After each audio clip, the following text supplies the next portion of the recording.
Hey, what's up, witches? It's me, Luna, and I haven't been on in a while, and I thought I would just hop on here and do a bit of a catch-up vlog just to let you know how things are going. But I have a feeling that things are probably going about the same for you. Um, the will to do it notwithstanding, I just have been unable to sit down and do the things that I generally do on this channel. And I apologize in advance because this is going to be wandering, and who knows, who knows if it will ever see the light of day. But I feel like I don't have anything to say, which is so odd for me. But I noticed, like in the last couple lives, um, just the same. It feels like the cards have been telling me slash us the same thing for so long now, and a lot of it is, my morning reads would have like the Three of Cups and, Ace of Cups, or things talking, not 9, 10 of Cups and Pentacles over and over and over again, and then 10 of Swords, Tower. But, and I just heard the phrase dancing amid the ruins. But that's not it. It is continuing to generate the energies of love and community and family and joy and delight, however you can find it, so that those things don't get absolutely crushed. And that's a lot to do. One of the other things I've noticed is that and I've been noticing this for like the last year, that it must be that all the years of meditation are kind of paying off, because I find that I can approach with some equanimity, that I'm not getting like tossed one way or the other. Unfortunately, this can also feel kind of numb sometimes. So there's a question. There's a question about that. It's hard not to get numbed out, and that comes down to the choices that we make. So as far as the choices that I've been making go, I've been going through a bit of a sea change here, in that stepping away from the screen as much as possible. So it's been difficult for me to invest the time, because shooting a video, even an unboxing, which it's like, okay, that's got to be the easiest thing to do, right? It's pretty but the time that it takes to, kind of get myself prepared to shoot, get my space prepared, um, it takes usually at least half again as much time to edit the video as it does to shoot the video. And so we're talking, 3 hours or so, more than 3 hours usually, in just that process and getting it uploaded. And I find that my mind and everything is pulling me in a different direction from sitting at this desk. So one of the parts of the sea change has been physical, getting away from sitting all the time. Now that I feel generally better than I have in a long time.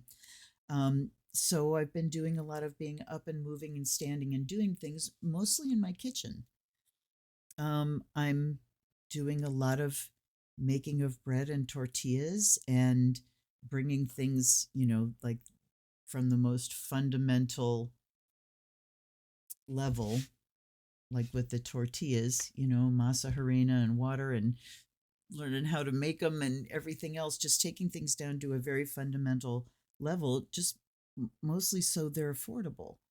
But that also brings me a lot of peace to be making food. And while I'm making food, I'm I'm loving the process. I am loving my family. I'm loving this food that I'm going to give to my family, and looking forward to having it. And so I'm generating a lot of joy that way, and I'm also getting more stable, because after you've been through, I'd say, at least 3 years of chronic fatigue and just, yeah, um, unfunctionality, at my age, things get way unfunctional pretty fast. You lose tone pretty quick. So I was getting very tippy and unstable, and that's scary. Um, so I've been doing, that. Another sea change is that for the last, I'd say, couple months, every single morning I get up and I put my headphones on and I do 2 Kelly Howell recordings. I'll tell you what they are so you can look them up, because why not? One of them is called Cellular Awakening, and it's alpha and theta waves, and that's from a recording called Sacred Ground that has 4 different tracks on it. And then the second one is from a recording called Brain Power, and it's music, theta, and gamma brain waves. So I do those. I have my little playlist. I do those one after another. First one is really deep relaxation and just opening up, your whole brain. And the second one, gamma, takes you into flow state. So I do those, and I do a morning read. And I want you guys to know that when you comment on videos, on unboxing videos or about a particular deck, it makes me pull that deck off the shelf for the day. And so I've had a couple new decks that I need to shoot videos for, but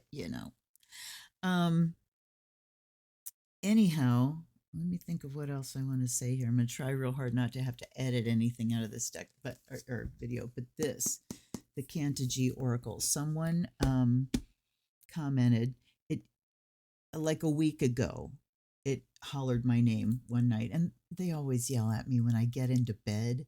And my collection is right next to me in my bedroom, and I'll get into bed, and all of a sudden one of the decks will go, hey, and sometimes I get it, but then my brain's too sleepy so I'll just go, great, I will pull it off the shelf tomorrow. And then I forgot. And then just a couple days later, somebody commented on the video. So I pulled it off the shelf, and I want to tell you how much I recommend this deck. It is written by Ray Diamond, and art is Laura Zuspan, and it's just an amazing, amazing thing. It doesn't matter if you're absolutely not into tarot or witchcraft or anything like that. This deck is so friendly to just ordinary, everyday people. So I might pull just a card from this for us. I'm gonna get to the end here. But one of the things that's been just breath. I kind of feel like a bug pinned to a card, and that's the sense I get when I go too much into news of what's happening right now in real time. I have to keep my eye on it, because my family's going to lose a lot. And, we're already, as I'm sure so many of you are, struggling financially. It is a nearly impossible task to get well, actually, at this point, it is an impossible task to get through the month without something extra coming in. And thanks to my sister-in-law and my daughter, who, she lives in a town about 45 minutes away from us, and she doesn't drive. So we go down and pick her up a lot and take my son down there and everything. And she fills my tank every time. And so, she's been helping. Denise has been helping. And I'm expanding my skills of squeezing a dollar until it shrieks, because I'm resourceful. And that's what we need to do. And then this week also, we had to say goodbye to my daughter's oldest cat, Tormund James, this absolutely glorious Maine Coon, that cream-colored ruff and that very pale buff color. He was magnificent. And, Gentle Giant definitely covers it, because what a sweet, sweet boy. I would go down there and just kind of, be standing, and he'd come up to me and I'd pat my thighs, and he'd stretch up, and you'd pick him up, and he would ride my hip like a toddler. He had FLV. And my daughter I'm so impressed with her and the kind of caregiver. She's been a hospice nurse for Tormund for months now. Um, and it was very, sad to see him deteriorating. And unfortunately, she only found the right vet when it was too late because another vet had ignored her.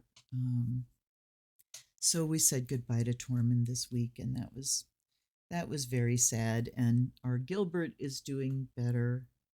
He's an old boy too. So, life has been right here. Life and death life has been right up close and personal. And we're watching it on a global scale as well. And it's just, so in order to get away from that pin to a card thing, um, I have to get my hands on my life again. And sitting and watching videos or even creating videos is not getting my hands on my life. And to be brutal about it, um,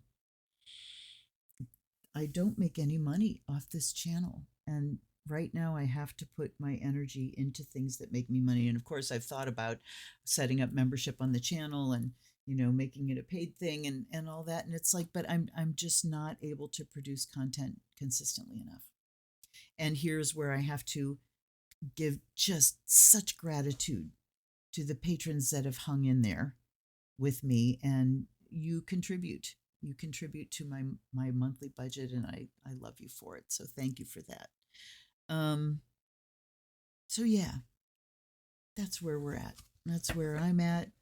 I'm The weather been changing. We've just been inundated with rain for 3 days, and that first day was really cold, and I had absolutely planned to do a live Wednesday night 2 nights ago. And by the time it got there, I was in so much pain. I mean, the more severe pain than I've been in a long time. And it was in my legs, nerve pain, mostly coming from my back. So it was intense, like labor breathing pain. So, and my readings too have been telling me, when I ask about the channel and stuff, it's like, nah, you're internal now, honey. Nope, everything's internal now. Nope, can't do that yet. So, I also watch myself struggling with what is and failing to accept what the universe is very clearly telling me is the state of things right now as far as this channel. So it's seesaw, but I can't get myself stressed about it. So, let me just pull a single Cantagy for us and give you an idea of what an incredible tool this is. Let me open my water here. All right.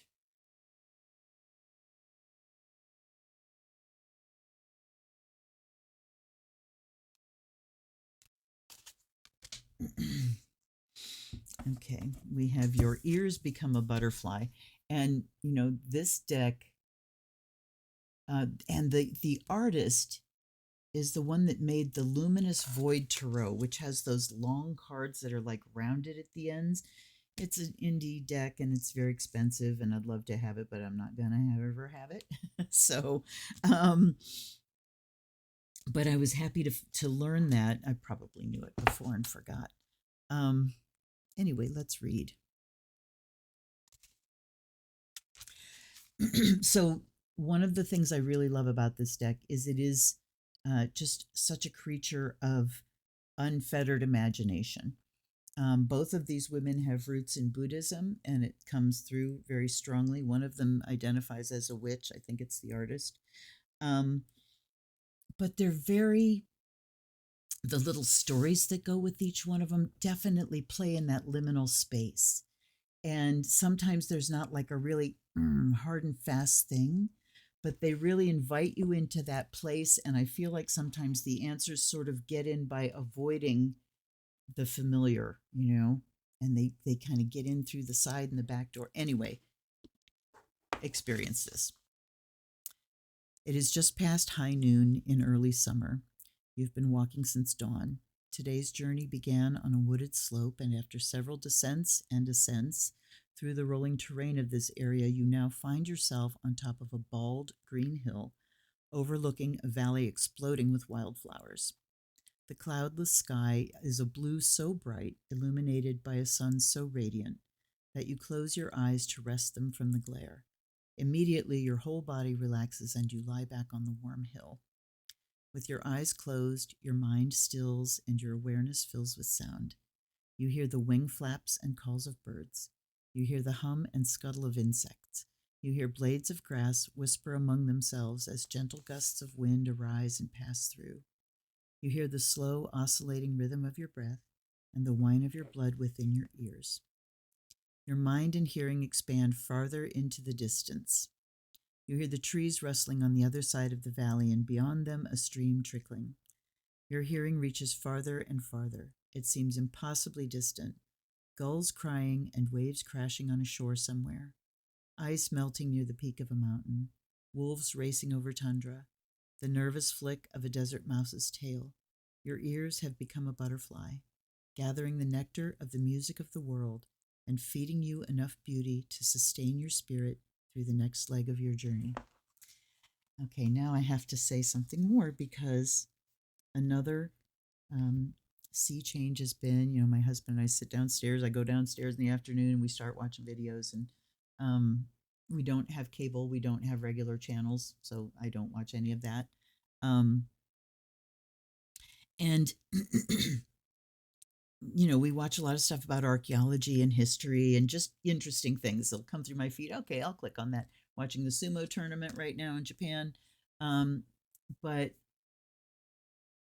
one of the changes there is just looking for music videos, tiny desk concerts, world music. Tiny Desk is wonderful for that, just to broaden your horizons. KEXP is another channel that has incredible eclectic music, live performances. So bringing more music in, and one of the last pieces for me to reclaim is my music and singing and playing. And so I'm moving towards that, because playing, my neck, my shoulders, all of that stuff. So, but still reclaiming the music. And this is a huge validation for that. So the next section says keynotes: experience liberation and transformation through listening. Be receptive, be stilled, be nourished. But see, listening, that's again, taking in, it's not putting out. So the symbology: butterflies are classic symbols of transformation because they go through so many extreme changes, from egg to caterpillar to chrysalis to butterfly.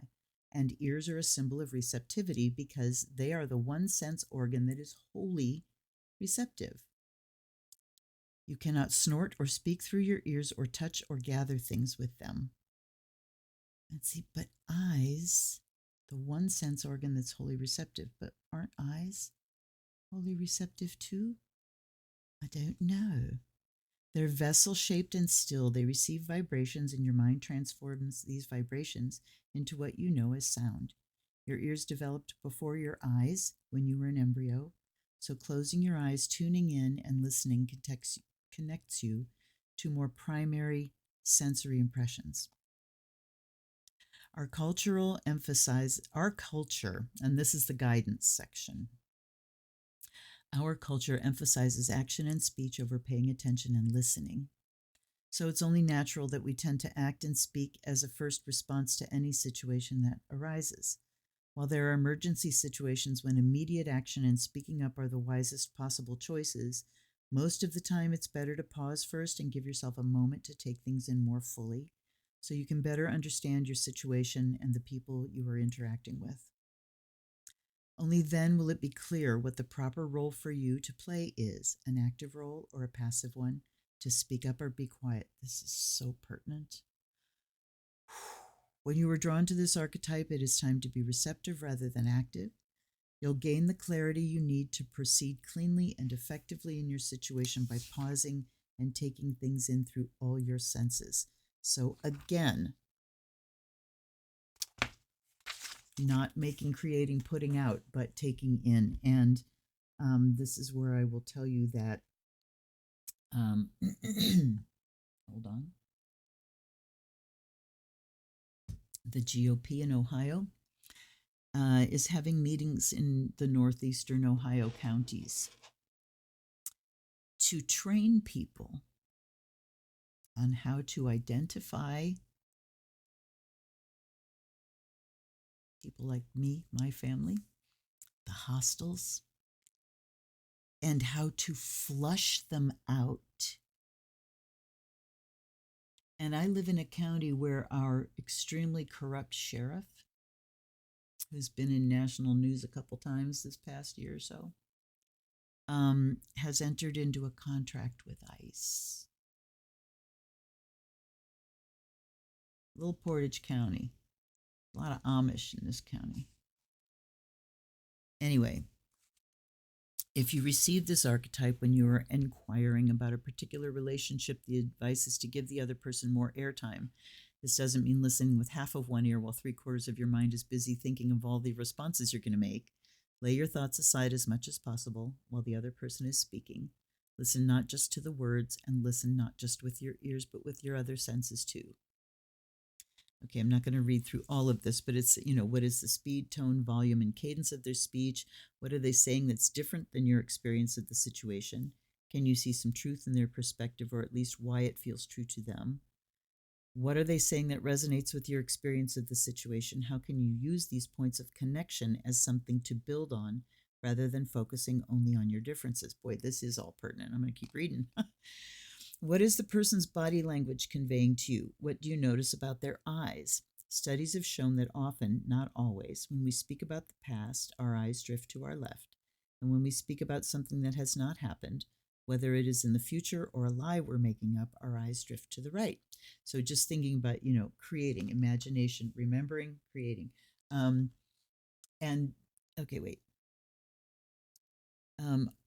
Looking down may indicate a lack of confidence in oneself or in the situation, which may arise from fear, sadness, or a feeling of smallness, unworthiness, or shutting down.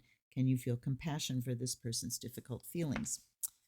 Looking into the distance may indicate a lack of presence, a desire to be far away, or a means of creating a safe sense of distance. Might there be a better time and place to have this conversation when both parties feel present and ready? And also, think about the person and whether they're neurodivergent and have difficulty with eye contact. But I want to say that NLP starts with someone identifying how you are oriented and how you store things in your brain. Some people do, memory is on the left side, creation is on the right side. Some people are reversed. And so the first job of an NLP practitioner is to ask you some questions that will have you accessing different parts of your brain to see how you are oriented. Anyway, eyes tend to be bright and lively when a person's spirit is full and shining forth. When eyes appear dull, this is often because a person's spirit has retreated within. We tend to retreat when we feel unsafe. Is there any way you can support a sense of safety for all parties in this conversation? When you do speak, focus on asking the other person questions to find out more about their position and experience. Get the full lay of the land from their perspective and hold it in your heart with your own perspective. Once you can see it all laid out, then it may be clearer to you whether the other person is able to be receptive to your viewpoint, and if so, what a good starting point would be for exploring your differences. Then there are sections on as an icon, as a portal, there's a practice, a creative prompt, and then there's ecological connections to give you like action points with critical tools. So so broadening this, in our situation, and one of the things I want to add to it is it can be really helpful to identify whether what a person seems to be rooted in, because when someone is rooted in fear, it's really difficult to let information in. When you're rooted in fear, everything seems like an attack. And so there can be that defensiveness, which is very hard to punch through. And one of the things you can do to punch through when somebody's being really defensive is just to see, how can I get on the same side as them? How can we look at this, and realize that we're connected? I found that in working customer service with henna hair dyes, Most of the people would be women. And when somebody would call on the attack, um, if I, originally would start like, the back and forth, and that just goes nowhere. But if I would, start with empathy, I'm so sorry that happened to you. Let's you and me try to figure out what we can do. You know, let's work on this to see how we can help you. So much better than the me against you. So the listening here, and that little story, the listening, and how it can take you so far. I remember a book on, I'm sure I have it up there. Yes, The Language of Emotions. Um, and she talked about how hearing is connected to fear. And, like when you close your eyes or you're afraid, your hearing becomes very sharp. And I'm trying to remember the exercise that went with it, and I can't right now. But, anyway, there's that little nugget.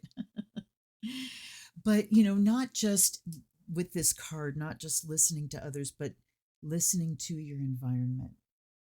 It's been so chilly here and wet that we haven't had the windows open in a bit, but I might just open my window for a while so I can listen to the breeze in the woods. And certainly I'll be listening to music, more music today. Um, so do with it what you will. But I did want to check in and do something that was just like a little bit low effort for me. I'm not going to have to, I will slap the intro and the end on this, and that's all there's going to be before I upload it. So thank you for your patience. And I make no promises because I can't. I'll do what I can when I can. And thank you so much for those who have asked and are curious. And um, thanks for being there, you guys. I hope you're doing okay. And I hope I'll talk to you again soon. Blessed be.